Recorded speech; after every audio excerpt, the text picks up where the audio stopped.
Jovem Pan. A palavra jovem é uma palavra curiosa, porque se você usa para designar a si mesmo, você provavelmente não é mais tão jovem. Então é um paradoxo. Os apresentadores Jovem Nerd, por exemplo, têm mais de 40 anos. E depois que ganharam milhões com a venda do portal, já não sei se continuam tão nerds. Tinha que mudar o nome do portal para Popular de Meia Idade. Igual a música do Legião, Somos Tão Jovens. Quem ouve essa música tem sempre os 50.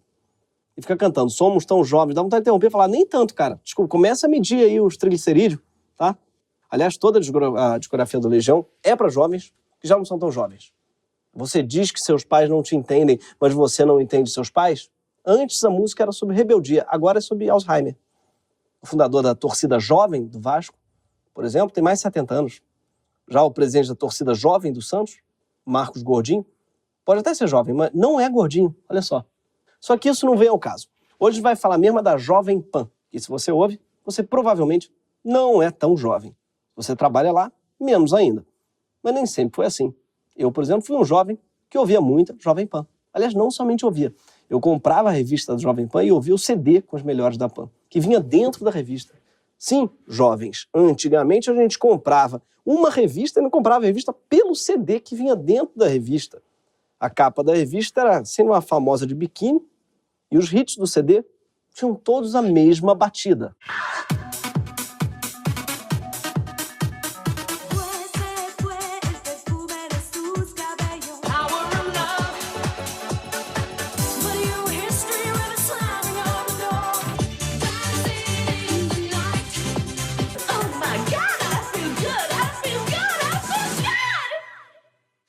Parecia sempre que estava dentro de uma academia de ginástica. Não sei vocês, mas eu estava ouvindo isso aqui, eu estava quase subindo em cima da mesa e descendo aqui, fazendo um step. Assim, porque a vida nos anos 90 era uma grande aula de localizada. Tanto é que todo mundo assistia a novela chamada Malhação. E sim, crianças, na época, Malhação era um título que fazia sentido. Os conflitos se davam ali em volta do supino. Essa trilha sonora era bem adequada para essa época, que por acaso também era uma época em que supunha-se que o presidente usava um supositório de cocaína. E a trilha da Jovem Pan era mais do que adequada. Eu ouço esse tipo de música e só penso em supino. E também em supositório de pino. Mas por que eu estou falando da Jovem Pan? Porque a Jovem Pan hoje é a maior rádio do Brasil em número de ouvintes e de afiliadas. Além de ter uma força gigantesca na internet. São mais de 100 emissoras próprias e retransmissoras espalhadas em todas as regiões. A rádio é só parte de um grande conglomerado de comunicação, que é o Grupo Jovem Pan. Tem a Jovem Pan AM, a Jovem Pan FM, tem um portal de notícias, tem o Jovem Pan News, tem um serviço de streaming com todo tipo de conteúdo, até infantil, o Panflix. Recomendo que vocês dêem uma olhada lá. Além de canais gigantes no YouTube. Só nessa plataforma, a Jovem Pan acumula cerca de 250 milhões de visualizações, 30 milhões de espectadores, o que faria dela a maior produtora de conteúdo jornalístico na América Latina. Se desse para chamar o que ela faz de jornalístico, que, como veremos, é um pouco difícil. Mas o fato é que são mais de 100 vídeos e 20 horas de transmissão por dia. O faturamento declarado da empresa é de cerca de 300 milhões de reais por ano. A gente aqui vive numa bolha e às vezes não se dá conta do quanto eles são grandes, ou seja, obrigado, bolha. A gente reclama da bolha, mas esquece que, silenciosamente, é ela que cuida da nossa saúde mental. E a função do Greg News é estragar esse trabalho maravilhoso que a bolha vem fazendo e botar sua saúde mental a perder. A Jovem Pan deve crescer ainda mais. Por quê? Porque recentemente o dono da emissora, um sujeito conhecido como Tutinha, anunciou no LinkedIn que o grupo Jovem Pan vai realizar um dos seus maiores sonhos. Finalmente vai ter um canal de notícias na TV aberta.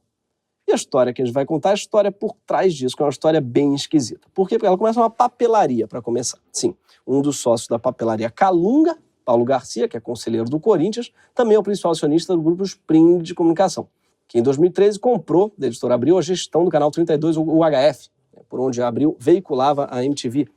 A operação custou 290 milhões de reais e esse canal tem a quinta maior cobertura da TV aberta do país, ficando atrás apenas da Globo, SBT, Band e Record. Ou seja, o canal chega a mais cidades do Brasil do que a Rede TV. Ué, mas um canal de TV não é uma concessão pública? Como assim ele comprou uma concessão pública? Aí é que tá. Com o fim da MTV em 2013, a Abril devia ter devolvido a concessão ao governo federal, já que ela é pública. Então o governo federal deveria abrir uma nova licitação. Isso seria o correto. Mas confiando que ela não seria punida, ela simplesmente vendeu a concessão pública para a Spring Comunicação, do Paulo Garcia. E para completar o bingo de irregularidades, o canal logo foi alugado para a Ideal TV, que transmitia programas de empreendedorismo e cultos evangélicos. Aqui é o momento exato em que a MTV parou de ser exibida e entrou a Ideal TV. Nós fomos juntos até algum lugar, galera. Valeu, foi bom, em pé.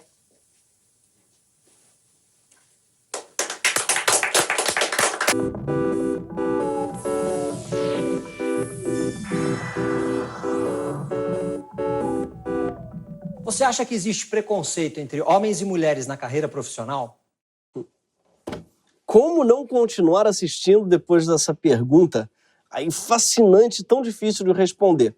Pois é, a Ideal TV estava no ar com essa programação emocionante que vocês viram, até que a Justiça Federal considerou ilegal a operação sem a intervenção do Ministério de Comunicações e condenou os empresários a ressarcirem o Estado em 29 milhões de reais, ou seja, 10% da transação. Em tese, a concessão estaria anulada. Mas, ao contrário do que foi reportado em alguns veículos, o processo ainda está em fase de recurso, que é como os advogados falam, na volta a gente compra.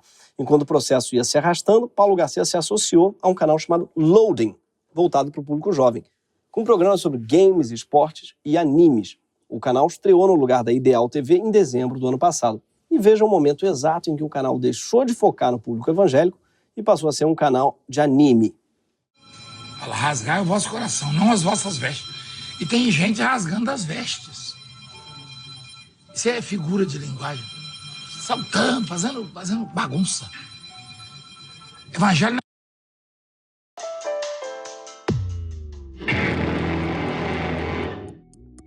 Me chamam de hacker.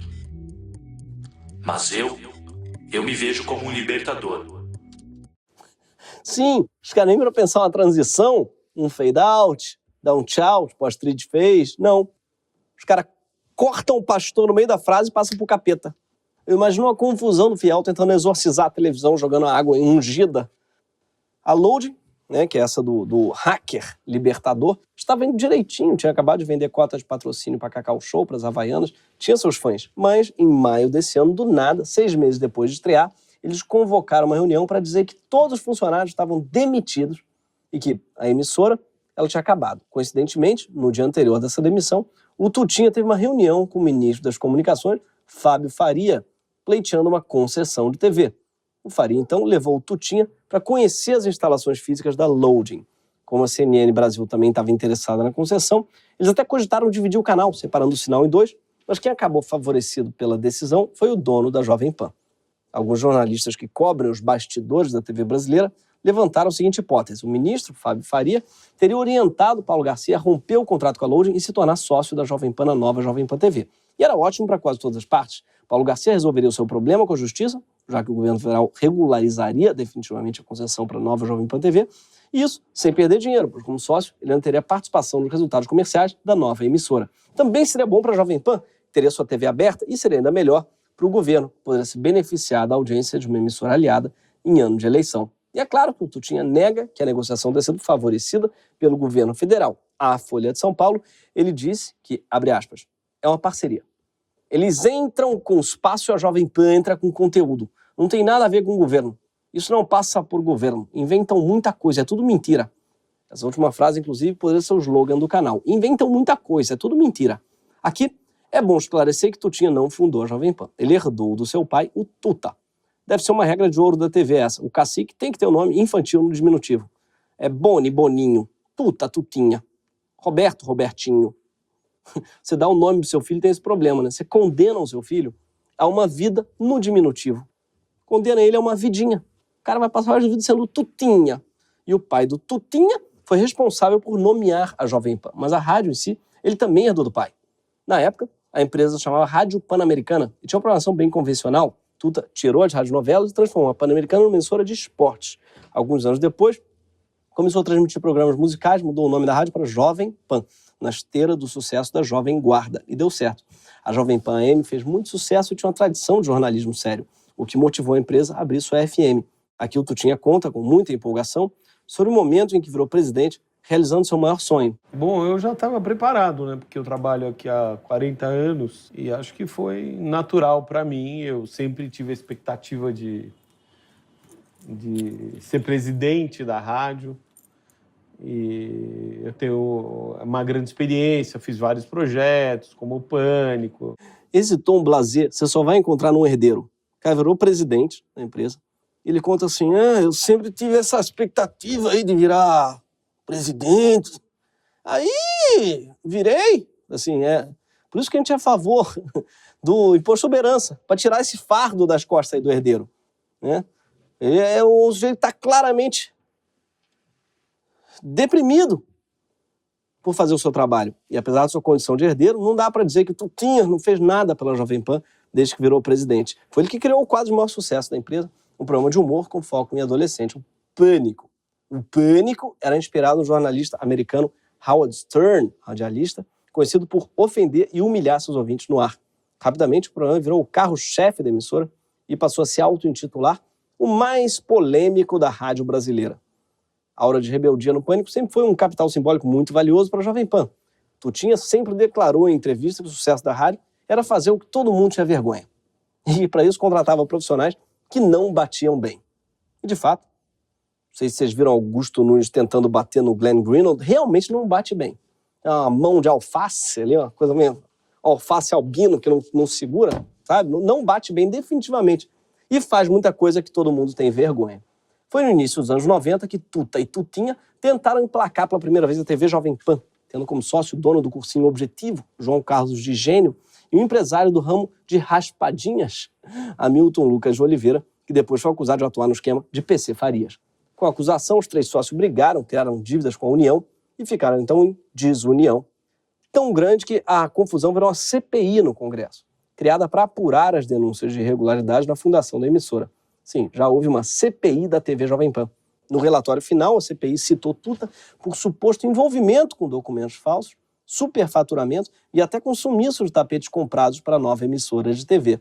A CPI pediu intervenção federal na Jovem Pan, então o sonho de ter uma TV própria acabou. Ou seja, os Tuta estão com essa história de TV aberta entalada na garganta desde 93, mas nunca desista dos seus sonhos.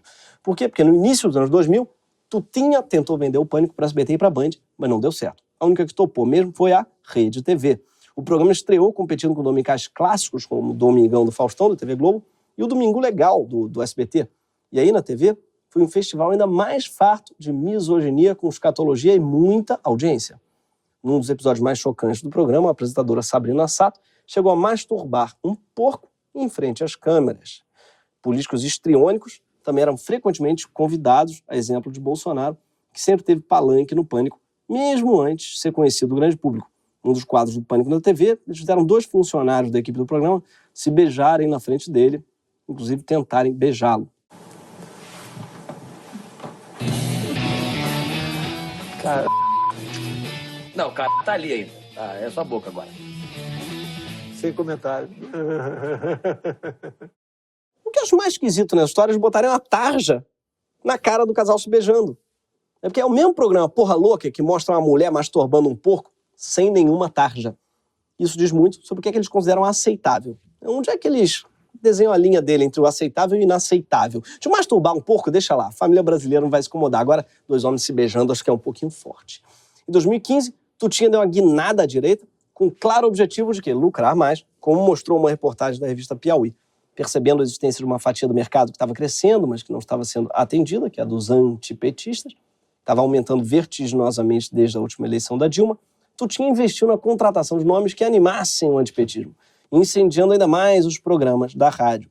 A ideia parecia ser transformar a Jovem Pan numa espécie de Fox News brasileira. Para quem não tem a intimidade de Tutinha com a programação da TV americana, é importante dizer que a Fox News era a emissora preferida do Donald Trump, né? Foi criada em 96 pelo magnata australiano Rupert Murdoch e foi a emissora campeã de audiência nos Estados Unidos até a derrocada do ex-presidente. Para ser justo, a Fox News nunca masturbou um porco, a não ser que você considere o Trump um porco. Mas a Fox News obteve todo esse sucesso ao investir pesado em opinião conservadora e foi isso que ele tentou copiar. Tutinha parece ter seguido à risca essa receita e contratou primeiro nomes antipetistas, como Vera Magalhães, Marco Antônio Villa, Reinaldo Azevedo, Joyce Hasselman. Anos depois, com a eleição de Bolsonaro, quando esses apresentadores começaram a dar sinais de que não seriam tão governistas quanto talvez eles quisessem, a PAN deixou eles irem embora e ficou apenas com nomes como Caio Coppola, Rodrigo Constantino e Augusto Nunes. Parece que ele contratou basicamente o esquadrão suicida da direita, só os que não batiam bem. Também não falavam bem, não escreviam, não faziam qualquer coisa bem. Mas é claro que, para virar a Fox News de verdade, a Jovem Pan precisaria realizar aquele sonho antigo de ter uma TV. Só isso a colocaria em outro patamar de rendimentos publicitários, o que ainda é uma pedra no sapato, que apesar de toda essa audiência, a Jovem Pan não ganha muito bem com publicidade, né, como já admitiu o seu diretor, e boa parte dos rendimentos no YouTube ficam com um portal. Inclusive, você que está assistindo agora pelo YouTube, o Greg News, é bom saber disso. Melhor assinar a HBO e garantir, assim, o leite vegano das nossas crianças. Enfim, a Jovem Pan tem cerca de 55 anunciantes e, se for para a TV, ela pode alçar a casa das centenas. E quem aprova as concessões de TV no Brasil é o governo federal, ou seja, pode até ser coincidência, mas não é exatamente surpreendente que a PAN tenha se decidido se associar a um fenômeno político como o Bolsonaro, principalmente depois que ele ganhou as eleições. A Jovem Pan se vende hoje como empresa jornalística, mas se você sintonizar a rádio ou ouvir seus programas no YouTube, tem fortes chances de você pensar que está ouvindo o canal oficial do governo. Nas manifestações do dia 7 de setembro, por exemplo, o jornalista Zé Carlos Bernardi passou mais de 3 minutos defendendo um possível golpe militar durante um dos programas mais vistos da PAN, que é o Jornal da Manhã, e sem ser interrompido. O Brasil tem sua soberania e esta soberania é protegida pelas Forças Armadas. Me parece que se o Brasil entrar numa situação de convulsão social, nada mais justo que os militares calcem o coturno e empunhem as armas para colocar ordem na bagunça. Eu curto que ele gosta tanto de golpe, porque ele dá até o dress code do golpe dele. Eu sugiro que eles calcem o coturno, porque golpe tem que ter um coturno, né? Um coturninho básico. E também um coldre, bem bonito. Eu pensei num coldre de couro e uma cinta-liga. Assim que eu imagino, é o golpe. Senão não é golpe, senão é revolução. A gente não quer isso. Ele esquece que o Brasil só tem general de pijama, não vai ter coturno não, amigo. Nem deve caber mais naqueles pés os coturnos. Se tiver golpe no Brasil, vai ser o golpe de pantufa. Mas parece que não é só de pseudopropaganda de golpe que vive a Jovem Pan, não, mas também de informação falsa. Desde o início da pandemia, a coisa ficou bem séria. Por quê? Porque a rádio passou a veicular desinformação sobre vacina, sobre isolamento, sobre tratamento médico, sobre o uso de máscara, induzindo a população a erros que, numa pandemia, podem ser letais. Os programas sempre entrevistam os mesmos médicos, como o doutor Alessandro Loyola, um notório negacionista, que diz que as vacinas alteram o código genético e a gente não precisa delas. Outro médico, que é o pediatra Anthony Wong, foi várias vezes a emissora reclamar que as vacinas foram produzidas rápido demais. Ele é adepto do movimento slow. Calma, gente, por que essa pressa toda? Parece até que tá morrendo um monte de gente. Calma, toma seu tempo, tá, Pfizer? Vai no teu. Já o médico João Haddad, que também é sempre ouvido pela emissora, diz que as vacinas não são confiáveis. Não existe isso. O que existe, sim, é tratamento precoce para a Covid-19. Se tornando provavelmente o único Haddad que a Jovem Pan deixa falar sem interromper. A Ana Paula do Vôlei afirmou, sem fonte crível, claro, que 500 pessoas já tinham morrido nos Estados Unidos por causa da vacina, que obviamente era fake news. Em entrevista ao programa Direto ao Ponto, Roberto Jefferson, sem ser contestado, diz que quem toma Coronavac morre. Portanto, é com pesar que a gente informa vocês o falecimento da Regina Duarte. Já o Guilherme Fiuza, que é outro destaque do elenco da Jovem Pan, repetiu insistentemente que os tarados pela vacina obrigatória são um caso de polícia. Tudo para eles é caso de polícia, menos as acusações de rachadinha. Que aí a rachadinha é invenção para constranger o presida. O discurso parece combinado para criar uma sensação de unanimidade. Que entrevistados, colunistas, apresentadores, todos repetem as mesmas opiniões, se gabam de dizer que não vão se vacinar. O Estado de São Paulo quer que eu me vacine obrigatoriamente. Eu não admito que decidam por mim esse tipo de coisa, a menos que me provem que se eu continuar sem a vacina, eu vou infectar todos vocês. Então, a pergunta é, é importante vacinar todas essas pessoas com vacina que ainda está em fase de experimentação? Não se preocupem mais com o Covid, não tem mais esse terror do Covid. Nunca teve. Na verdade, por quê? Porque já existe tratamento para o Covid. Há muito tempo existe o tratamento do Covid. Todo mundo já sabia que hidroxicloroquina, zinco-quelato, esse trio, né, azitromicina, já tinha um tratamento. Sim, ele está dizendo em setembro de 2020 que não precisava mais se preocupar com Covid, não. Desde então, a Covid matou umas 450 mil pessoas no Brasil. Depois de ele dizer que não precisava mais se preocupar. Bom, matou, mas pelo menos ele não estava preocupado, né? Muita gente reclama que a CNN chama negacionista para debater, mas a Jovem Pan não faz isso. Ela não submete o negacionista a esse constrangimento que é um debate. Melhor do que chamar ele para debater, é chamar logo para declarar, para afirmar. Aliás, foi também na Jovem Pan, claro, que o ministro Onyx Lorenzoni disse que lockdown não funcionava, porque não tinha como fazer lockdown de cães, gatos, pulgas e formigas. já que são eles que transmitem o vírus. O cara confundiu o Covid com sarna. Já a prefeitura de Araraquara, que fez um lockdown bem sério, acusou a Jovem Pan de propagar fake news depois que a emissora veiculou uma mentira, dizendo que na cidade as pessoas estavam passando fome e comendo gatos por causa do isolamento. A emissora fez uma entrevista na qual o convidado usou como fonte, sem ser contestado, um áudio apócrifo de Zap. Até um link que eu mandei para vocês, se pudessem passar o áudio, a pessoa autorizou, só para vocês entenderem o que acontece. Perfeito, vamos lá, vamos ouvir então, na sequência o senhor explica pra gente do que se trata, vamos lá. Foi eu que contei a história do gato lá pro senhor, da mulher lá do Jardim São Rafael, que comeu o gato da vizinha. É bacana usar isso, áudio de Zap agora é uma fonte. Então pronto, daqui a pouco você vai ver no jornal. Não, nós temos um áudio aqui que comprova que sexta-feira é o dia da maldade. E que é dia de tomar um gelim. Vamos ver isso. Mais recentemente, a investida de alguns comentaristas da emissora tem sido contra o uso de máscaras, debochando de quem ainda usa, como nesse exemplo do jornalista Jorge Serrão. Você já deve ter visto o general vice-presidente da República, Hamilton Mourão, usando uma máscara parecida com essa aqui, a famosa máscara do Flamengo. Certamente, essa máscara aqui protege você do vírus, se o vírus for vascaíno, tricolor ou botafoguense lá no Rio de Janeiro. A eficácia científica das máscaras não foi totalmente comprovada. O Constantino tem inteira razão em relação a isso. É óbvio que o que ele disse é mentira. Até porque tem no meio a frase Constantino tem inteira razão, o que automaticamente desqualifica qualquer argumento. Mas as máscaras têm sim uma eficácia comprovada. Inclusive, o uso de máscara tem um papel mais importante ainda, com comprovação mostrada por ele mesmo, que é evitar que a gente fique olhando para a cara de gente ridícula. Nesse caso, elas têm 50% de eficácia apenas, claro, porque ainda dá para ver, infelizmente, um pedaço da cara dele. Talvez justamente por veicular mentiras favoráveis ao governo, a Jovem Pan é o canal que mais consegue entrevistar o presidente. Desde que ele assumiu o poder, Bolsonaro restringiu o acesso de jornalistas ao Planalto, bloqueou um monte de profissionais em suas redes sociais, interrompeu inúmeras coletivas, não respondeu perguntas difíceis e agrediu principalmente jornalistas mulheres, mas para a Jovem Pan ele sempre tem tempo e palavras polidas. O Pingo nos Is, apresentado por Augusto Nunes na rádio, é o programa no qual o Bolsonaro mais dá entrevista exclusiva. Só em 2020 foram 25 exclusivas, o que inclusive desmerece totalmente o conceito de exclusiva. Acho que exclusiva aqui significa que quem foi excluído é o jornalista. Sempre que pode, Bolsonaro agradece ao programa em suas lives, elogia e estimula seu público a ver a Jovem Pan. Eu queria que a Globo fosse realmente uma imprensa que cada vez mais tivesse gente assistindo por acreditar nela, por ver que ela fala a verdade, mas infelizmente não é assim. Olha a Jovem Pan, a diferença enorme, em especial eu, Pingo nos Is, que fala a verdade. Não estou elogiando o Augusto Nunes, estou falando a verdade sobre ele. E eles comentam lá, juntamente com mais 4 ou 5 pessoas que participam desse programa de 18 horas às 20 horas, de forma bastante técnica, dá prazer. Dá prazer assistir. O Augusto Nunes inaugurou um novo conceito, que é a análise política tântrica. Ele faz o famoso happy ending para presidente.